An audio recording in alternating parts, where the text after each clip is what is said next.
Hello and welcome to coverage of U.S. Nationals. Maria Bartholdi in the booth alongside Jacob Van Lunen. There you can see Orlando Lucas on the left side of your screen on blue-black control versus Adam Yurchick on Temur Energy.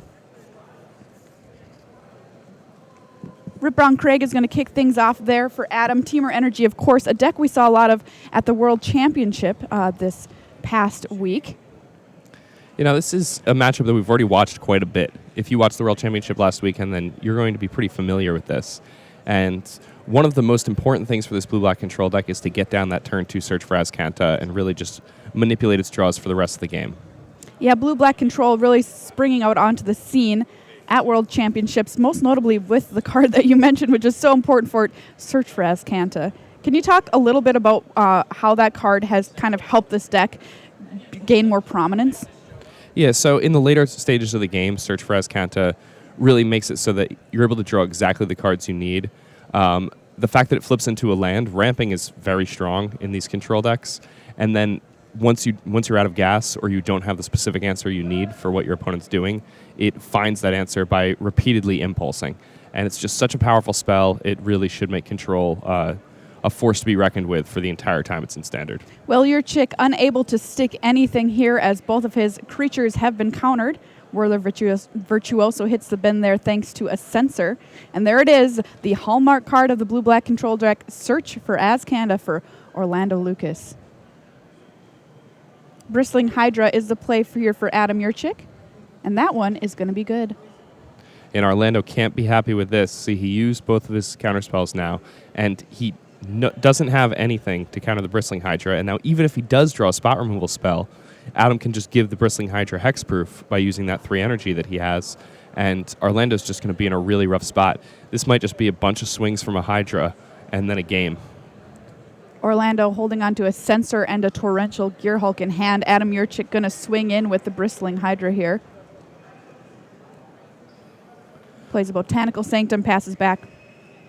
Yeah, so something that's interesting is in the past, if a control deck was able to get to 6 mana here, Torrential Gearhulk would be an excellent answer to this Bristling Hydra right now. However, because the current iterations of Temur Energy have access to cards like Essence Scatter, it means that the blue-black control deck needs to be really scared of just getting completely blown out where the opponent's only spending 2 mana to deal with their 6 mana payoff. So there we saw an Essence Extraction targeting the Hydra. Here is Lucas just hoping to draw some other kind of spell that can interact.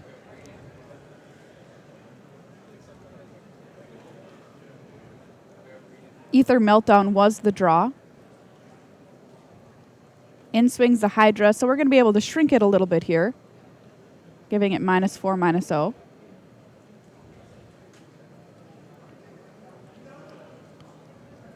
And, that's a pretty reasonable answer here. The fact that he's only spending 2 mana and he's able to put that down to just 1 power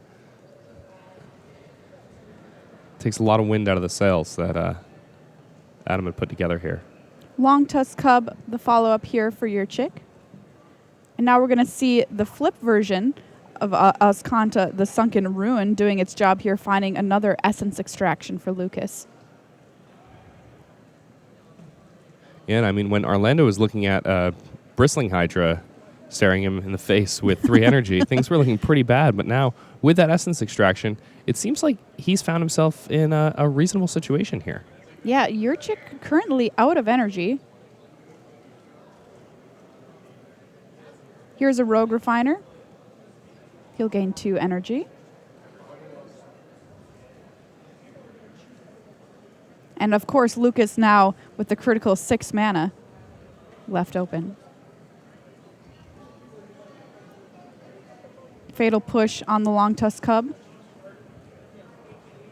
It'll take 1 from the Hydra. And there's the Essence Extraction recently drawn off of Azcanta, the Sunken Ruin, targeting that Rogue Refiner. Yeah, Lucas able to answer what Yurchick has been trying to do so far this game. He looked like he might fall behind a little earlier, but has been able to build his hand back up thanks to Azcanta. Yeah, and I mean, here Orlando is down to just Torrential Gearhulk in hand, and though Azcanta is quite good at building your hand back up, he's going to be hard-pressed to deal with what Yurchick's trying to do. Well, the fact that Yurchick went down to 1 untap land here. Glorybringer here for Yurchick. Torrential Gearhulk will flash in, and there is Essence Scatter to counter the Glorybringer. And now things looking quite good for Orlando. And Adam had kept mana untapped to keep up that Essence Scatter for so long. And then the turn that he went ahead and tapped down to 1 land, he's now facing off against a Torrential Gearhulk and a Scarab here God. we go. Scarab God joins the fray here for Orlando Lucas. So Torrential Gearhulk plus Scarab God is not something you ever want to be sitting across from. Not at all. Now, this matchup, traditionally pretty bad for the Temur deck, especially in Game 1. In Game 2, the Temur deck does pick up a lot of tools that it needs to combat these blue-black control decks, though. Whirler Virtuoso here for Yurchick. And, we saw this kind of at the World Championship, how the Temur deck is able to kind of side into more of a controlling strategy to match up against blue-black control. I think the most important thing is that Temur Energy, it's able to apply early pressure, and then it can use reactive cards like Negate to deal with cards that cost more mana that the blue-black deck is really leaning on very hard in order to get itself back into the game after that early aggression from the Temur deck.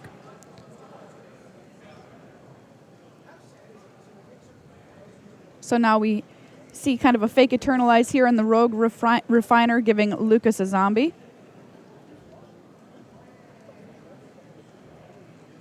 Gets to scry as well. Glimmer of Genius. And that Glimmer of Genius looks like a nail in a coffin. Torrential Gearhulk swings in. Yeah, and Yurchick has seen quite enough, thank you very much. Orlando Lucas will pick up Game 1 here in Round 2 of U.S. Nationals with his blue-black control deck. Are you a fan of this deck, JVL? I am a fan of this deck. Coming into this weekend, though, I think it is quite weak.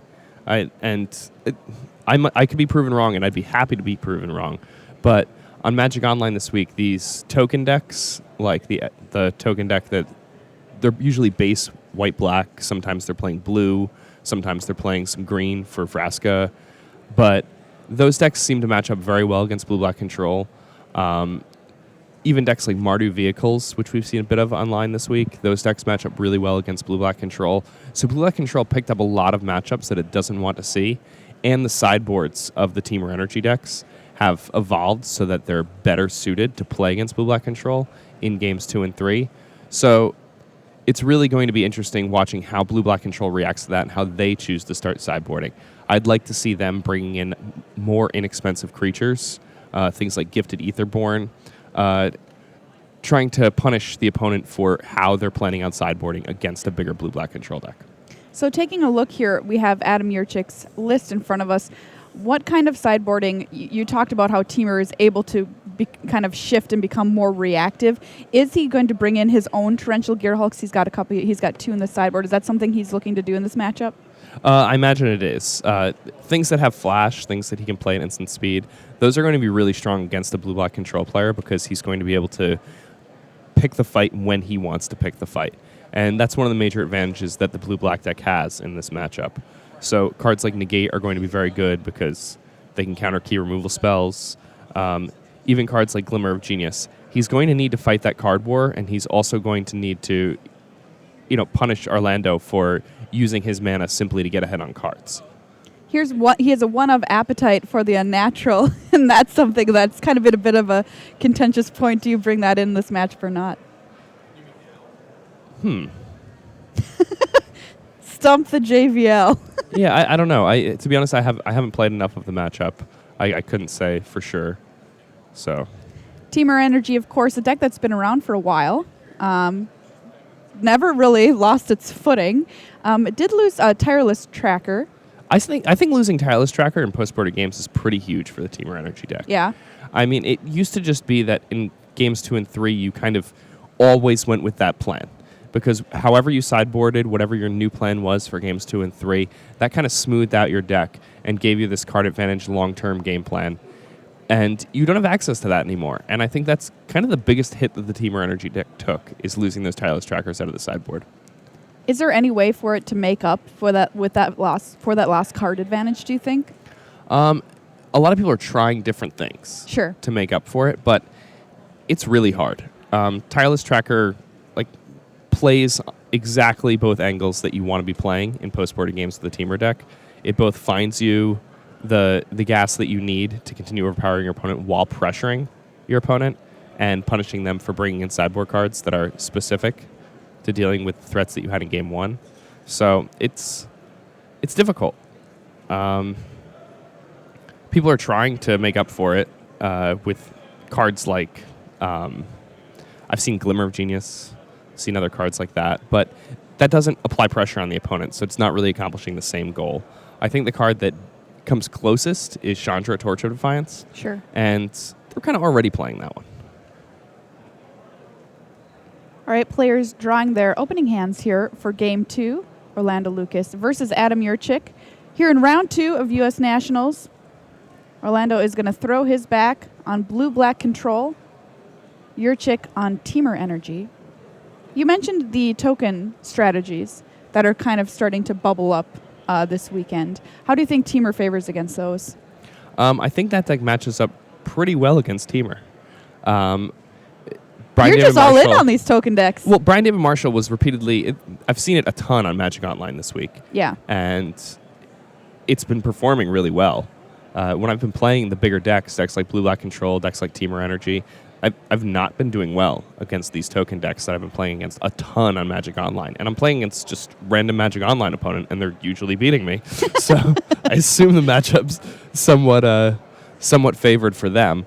Brian David Marshall was describing a story where Martin Juza this last weekend at the World Championship was repeatedly reading an email aloud from his team where he would, talk at length about a token deck where he would say, oh, so this tokens deck is good if we expect a metagame of Temur Energy, Blue-Black Control, and Mono Red.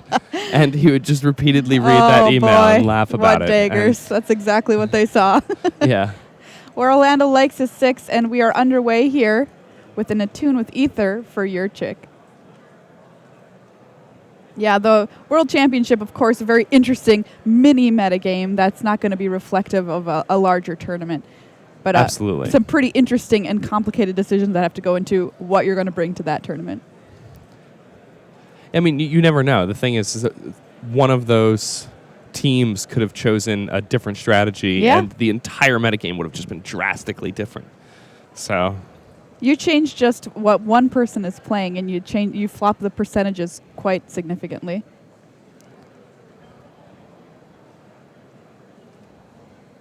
We'll see if Yurchick here has a turn 2 play. Yeah, having the play also pretty important in this matchup. That's a real nice one to have on turn 2 here. Oh, yeah, Long Tusk Cub. And there's that Gifted Etherborn you were talking about earlier, JVL, for Lucas. Yeah, that's such a good sideboard option in these matchups. One of the things I really love about Gifted Etherborn when you're bringing in a blue-black control is that your opponent is in some ways incentivized to sideboard out the cards that they would have in game 1 that interact well with it. And if your opponent doesn't have a removal spell for Gifted Etherborn, then the card has absurd value. I mean, just a 2-drop that trades with absolutely anything. It has lifelink, trumps every non-Hazoret body out of the mono red deck. It's just a great card. There we see a trade for the Long Tusk Cub, and Yurchick did have to eat up a couple of energy to do it as well. Following it up with another Attune with Ether, finding a mountain. And that's not the worst for Adam. A card like Gifted Etherborn, it is a sideboard card. It's supposed to be a high-impact card. And the fact that he's able to trade, just a Long Tusk Cub and a couple energy and get it off the table is something that he's going to be pretty happy to do here. Lucas plays the land, passes the turn back, of course, the disallow in hand.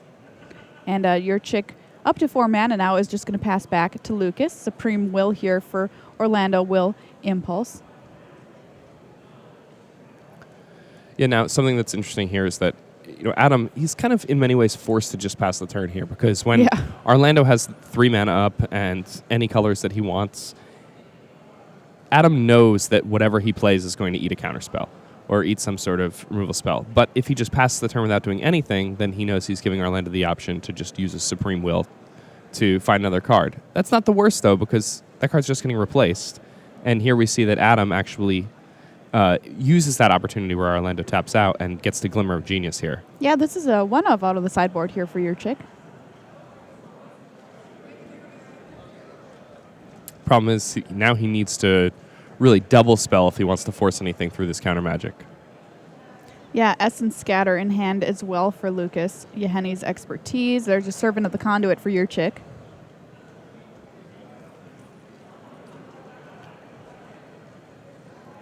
And I like that play from Adam a lot. He, plays the first of the double spell action, and Orlando thinks to himself, oh, well, Servant, not that powerful of a card. I'll counter the next one. So Adam says, okay, there won't be a next one. I'm not giving you an opportunity to use your cards effectively. And if you want to cast another Supreme Will to replace the Supreme Will, I'm fine with that. That's really interesting. It's kind of a strategy of forcing the control player to not use their mana. Yes. Swamp for Lucas passes the turn back, and that Servant of the Conduit is still alive for now. Swings in for 2. We'll drop Lucas back down to 20. Another Long Tusk Cub here for Yurchick. We'll get Essence Scattered. Once again, Yurchick will just pass the turn back without playing a second spell. Lucas will do the same. Draw, go. Yeah, draw, go, where Adam's stacking with a 2-power creature. It's a very Adam Yurchick match, if you will. Oh, yeah. Yeah, it still doesn't play anything else, just passes back again to Lucas, who will Glimmer. Takes them both.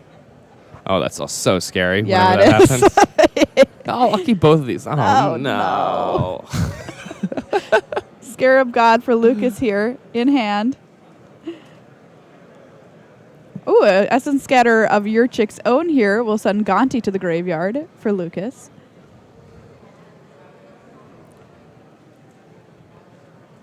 In comes the Servant for another 2. And it seems like Adam may just not have much to do, because there he had an opportunity where Orlando only had 3 mana available to him. Adam had a ton of lands. If he was going to do something, that would have been a great turn to do it. Rogue Refiner here from Yurchick is going to be hit with a Disallow. Servant of the Conduit keeps chipping in for another 2 points of damage. Another Glimmer here for Orlando.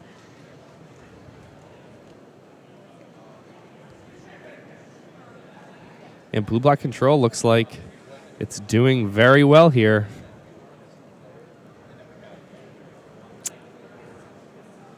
Yeah, it's just got to be so scary when blue-black control has... How many cards does Lucas have in hand right now? 6? Yeah, I think it's 6 or 7. Oh, boy. Plays the land, passes back. Multiple disallows and a negate. Yurchick keeps swinging in with that Servant.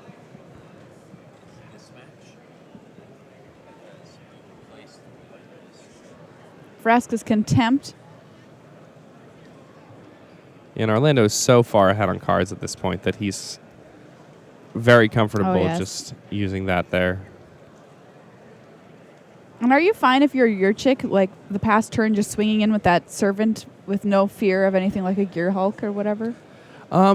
In some ways, based on how he's been playing, his hand must be reactive cards like Essence Scatter. So I think in a lot of ways he was hoping his opponent would go for a Gear Hulk. Sure. And there we see it. There was the Essence Scatter, which was met with a negate from Lucas, allowing the Scarab God to stick.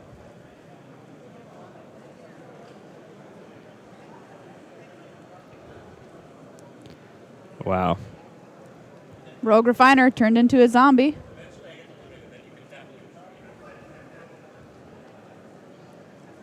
Yeah, this is kind of the thing.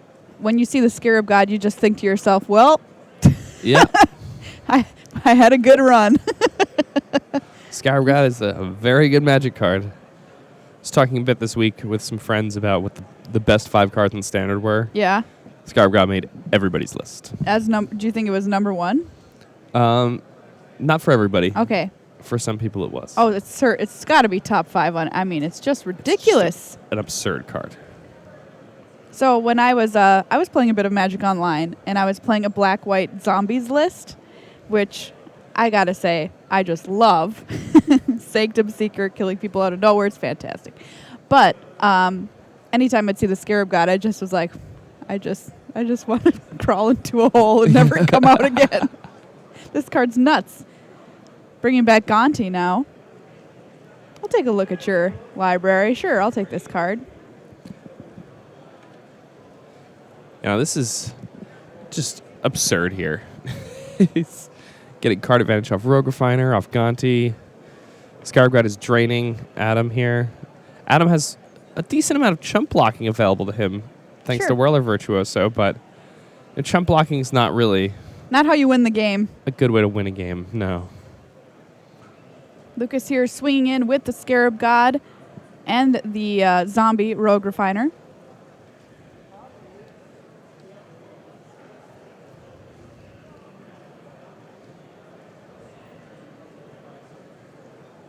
Looks like Yurchick is going to make some Thopters here that are not long for this world. I mean, honestly, if you're Yurchick, what on earth can you possibly hope for in this situation? Fatal push there. I don't know what he's hoping for. I mean, he doesn't know what's in Orlando's hand, but Orlando has, Counter Magic, Vraska's Contempt, and Hieroglyphic Illumination. I cannot imagine a world where Adam is able to win this game, especially being this far behind on the board. It's not like he has some way to clean up the board. In a world where Scarab God is in play, can a Temur Energy player come back from behind?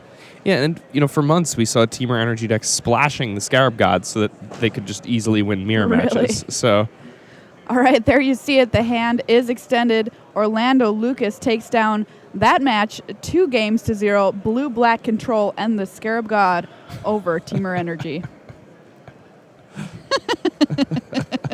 I won't apologize for my movie voice.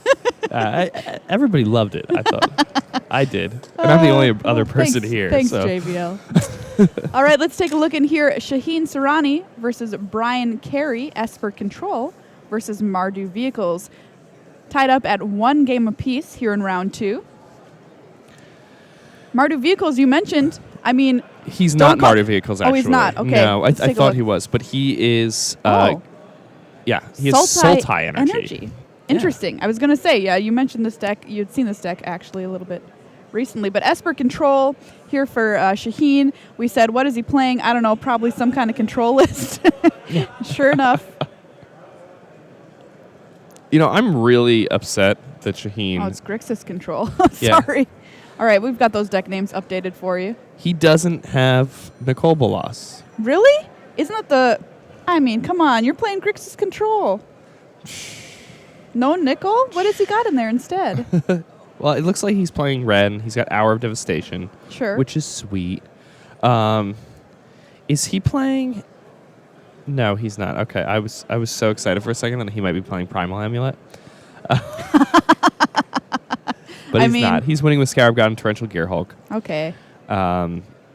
He's playing red for better removal spells than the blue-black deck. Yeah, there we see one of those removal spells. Harnessed Lightning will take down that Glint Sleeve Siphoner there for Bryan Carey. The other thing that's nice about playing red is that in post-boarded games, you get access to Whirler Virtuoso, which, if you're one of these blue-black style decks, is going to give you game against the token decks that you would not have otherwise. Like, you can actually beat them by flying through. Rogue Refiner here for Bryan Carey will swing in. 4-3. Botanical Sanctum. And a cycled Sensor here for Shaheen. Followed by an Opt. An Opt is one of those cards that some of these control lists were playing and others were choosing to, leave out in favor of just having like something like Sensor. Yeah, I think Opt is good because it builds your graveyard for Search of Azcanta. It smooths out your draws a bit. It does, however, make your mulligan decisions a little bit worse. It, clogs up like your ability to use your mana effectively, and sometimes gets stuck in your hand, and it kind of makes at least one of your cards cost one more a lot of the time when you draw it in the mid game. So there's definitely a price to playing with it, but obviously a powerful cantrip. 2 Rogue Refiners here for Bryan Carey. The second one will hit the graveyard, met with an Essence Scatter. Here comes another Opt, following things up for Shaheen. The Grixis control list, of course, we saw Shota Yasuoka playing Grixis control at Worlds last weekend, but he, of course, notably had Nicol Bolas, the God Pharaoh. Yeah, he actually is going to play on the national team for Japan. Yeah, that is so cool. He made it to the finals. Watch out. Watch out, literally every other country. Yeah. Japan's coming for you. That's a scary, scary team. Do you want to beat Japan? You have to beat Shota Yasuoka and Yuya Watanabe. Oh, okay. That's reasonable. No big deal. Long Tusk Cub here for Carey. Disallow from Shaheen. Yeah, so Reed Duke, of course. Oh, and a negate. Wow. We saw a good old-fashioned counter war there. The Long Tusk Cub will stay in play. Reed Duke, one of the members of the U.S. team, already decided. We're looking for his 2 teammates this weekend. And Peach Guard Noth is here, and I saw, I can't remember if it was Huey or Owen. I think it was Huey say, all right, Peach Guard Noth, U.S. Nationals. They're going to try and make his team. Oh, man. That would be very unreasonable for everybody else. Hour of Devastation here from Shaheen. One of the reasons that this control deck plays red is for amazing removal spells like that. And that's exactly the kind of board sweeping effect that these control decks are kind of lacking when they're not playing red and or white. Another Rogue Refiner here for Bryan. And Shaheen will pass the turn back. So we see a Sultai Energy list here. Can you tell me just a reason you would choose to play Sultai over Temur? So Sultai Energy was kind of the breakout deck the very first weekend of the Standard Tournament. At the Star City Games event, Sultai Energy was probably the most successful archetype considering how many people played it versus how well it did. The deck applies a lot of good pressure. It plays some of the most powerful cards in Standard. There's one of them, Scarab God. Oh, countered. Sorry, continue. I mean, that's one of the major reasons to play. You get to play with cards like Scarab God. The answers in the deck are very good. The fact that you have good enough mana to play with cards like Vraska's Contempt and Fatal Push. Your removal spells match up well, perhaps better than the red removal spells in a lot of ways against the cards you care about.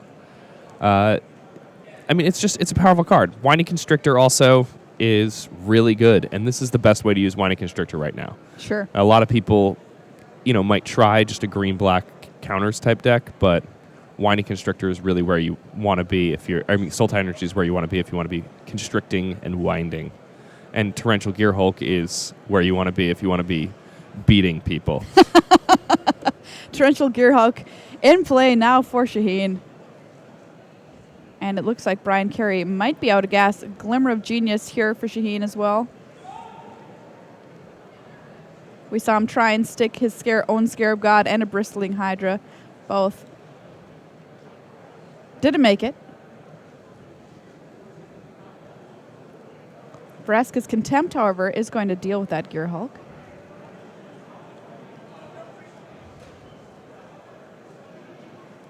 Shaheen seems to be pretty happy with the situation, though. The board is now cleared. He has a couple of cards in his hand.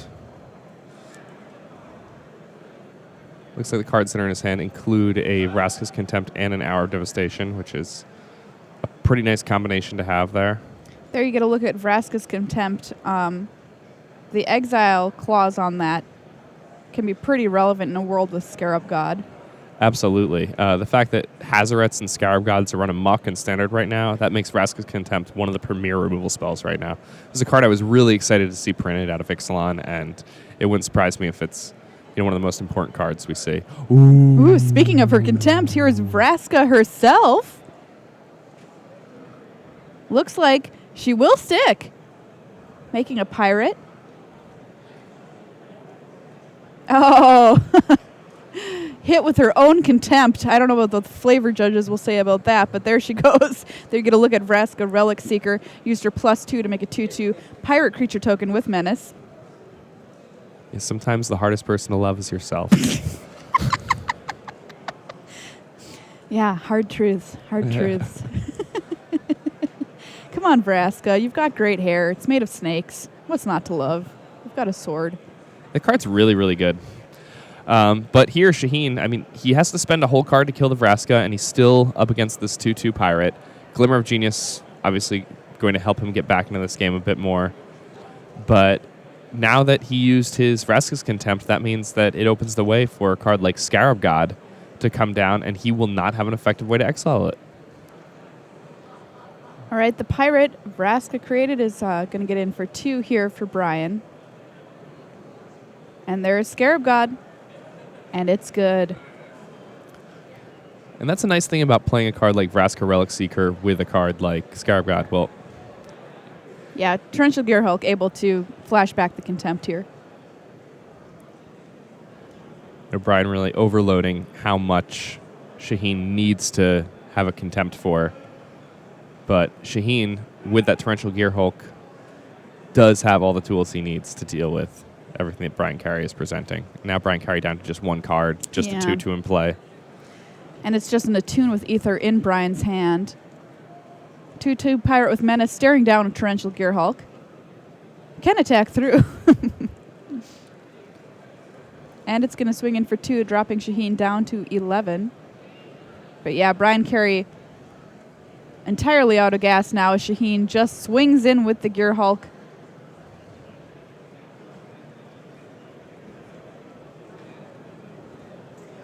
Scarab God? I know, that's what I'm waiting for. Here it is, Scarab God. And passes it back. Negate was the draw there for Bryan. And that negate would have been very nice to protect either Scarab God or Vraska Relic Seeker, but here it's just too late. Too little, too late for Bryan Carey extends a hand. Shaheen Soorani will take down that match 2-1. Here in round 2 of the U.S. National Tournament, and we'll be back with more coverage from Nationals after these messages.